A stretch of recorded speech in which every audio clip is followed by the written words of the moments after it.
Welcome, racing fans, to my NASCAR race review on Tim Reynolds Show, as we're reviewing the NASCAR Cup Series race from Daytona International Speedway on Saturday night. Please like and subscribe to the channel, as we would see a epic race at Daytona for the NASCAR Cup Series, and we would get kicked off with the number 34 Ford driven by Michael McDowell, who would earn the pole to start out the race. And now, guys, anytime that we see some racing at Daytona International Speedway, you know we're always looking for the big one, and in this one, we had a lot of really big wrecks to talk about. And we would start off with one that was kind of bizarre, as we would see the number 99 Chevy driven by Daniel Suarez actually catch on fire early in this race, actually taking him out of the race very early. After we'd seen the footage and the replay happen, it turns out that the number 11 Camry driven by Denny Hamlin came into the pit box of the number 99 and actually set a little bit of fuel on fire with the pipes coming out of the side of the car. The flames were shooting out and caught the little fuel on the ground on fire, but it actually ended up catching the number 99's fuel tank, or the back of the car where the fuel tank was,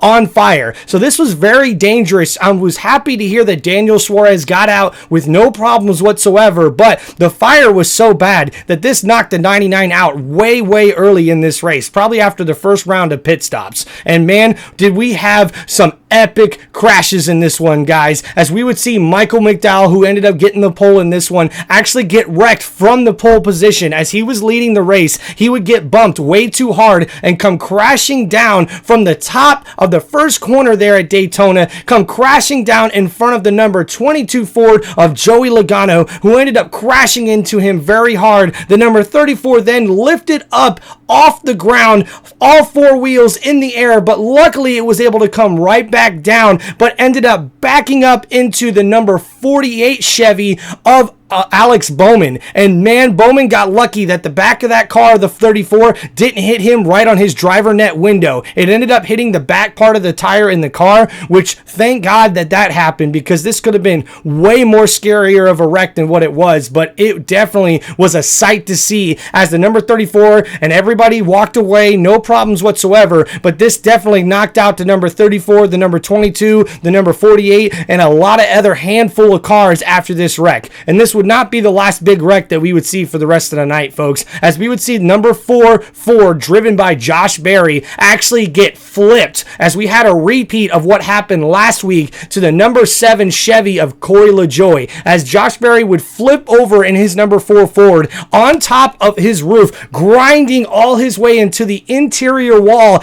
at Daytona. And when the front of this car, folks, hit the wall, it smashed in completely. And this was a little bit of a scary moment here, as all the paramedics, all the safety crew got to Josh Berry right away. They were able to flip the car back over, and man, luckily, he came out okay. No worse for wear. Was actually a little just disappointed about getting knocked out of the race, because he was also contending for the lead after getting the first stage win of the Daytona race here at night. And man, this would be headed towards an epic finish of this race, as we would see the number 8 Chevy driven by Kyle Busch on the last lap. As we were in NASCAR overtime, we would see him in the lead, battling to get into the NASCAR playoffs in 2024, and a win would put him there. But we would see a strong charge by the number 21 Ford driven by Harrison Burton, the number 23-year-old who has been driving for the Wood Brothers for 3 years now, actually doesn't even have a ride for next year, but he would go on to pass Kyle Busch on the last lap in the last corner, as he would win at Daytona International Speedway for his first career win in the NASCAR Cup Series, and the Wood Brothers would get their 100th win in their company's history. Wow, what an amazing finish to this race, as Harrison Burton just charged past Kyle Busch,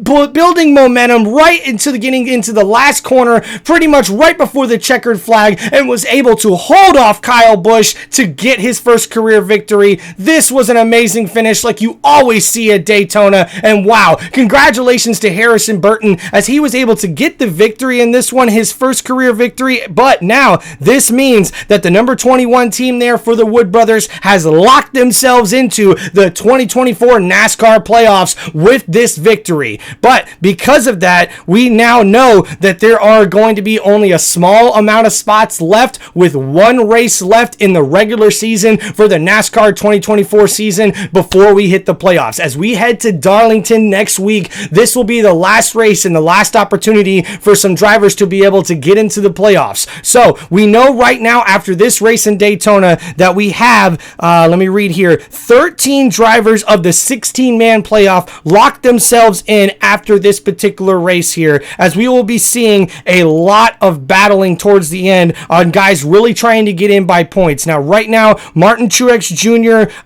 Is in the lead with the 3 remaining spots with Chris Buescher right behind him, and then we also have Bubba Wallace and Ross Chastain also in contention, also with Ty Gibbs. So those are your 5 drivers who have a chance by the points per se to be able to get in based on their finish for next week's race. But right now, Kyle Busch is the one looking on the outside in. Really, he's going to have to win at Darlington if Kyle Busch wants a chance to compete in the 2024 NASCAR playoffs. But man, what a crazy finish at Daytona, guys.